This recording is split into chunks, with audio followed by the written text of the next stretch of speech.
How do we define a class? Is it by the points they win? Is it by their record in the win and loss column? Is it by their fire and drive? Is it by their victories, not just on the court, but off? Is it how they respond to a defeat? Is it by the relationships they've built? Or is it their impact on one another? They're like my sisters. I wouldn't be here without them. I wouldn't have had such an amazing time at Elon without them, without a doubt.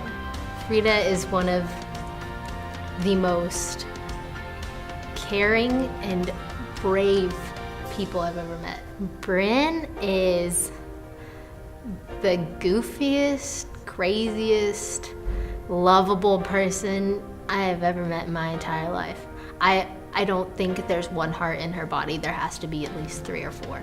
I mean, they're gonna be a part of everything I do in my life. We looked for similar characteristics with all 3 of them, but they're completely different people. But it's really cool to see how much they've grown together and how much they've done for this program. To get to this point, they've had to travel from far to reach their zenith.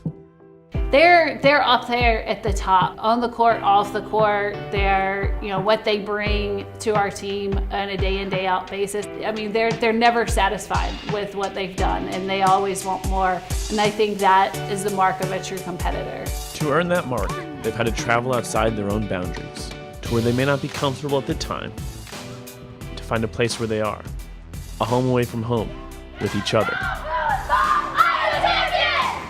It's so much bigger than ourselves, the 3 of us in our relationship. It's our families, it's our friends, it's people in the Burlington community, it's Coach and her family that she's starting. It's so much more, and it's just grown over the past 4 years. You don't do it for yourself anymore. You do it for the people around you. You do it for those strangers that became your sisters. In sports today, athlete comparisons are the norm. We draw distinction from differences. One plays with craft, the other with patience, and the last with finesse. Before entering this final chapter, they've undoubtedly countered hardships, differences and adjustments, their pride, the defeats.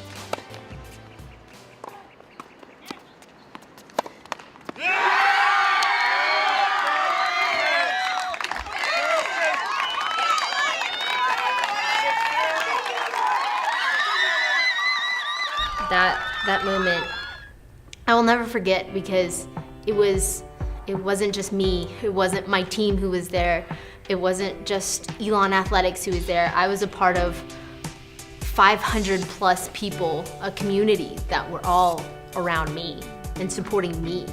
And I can never repay those people, besides remembering them and thanking them and hoping that they know that they're always with me, because they were with me in that moment.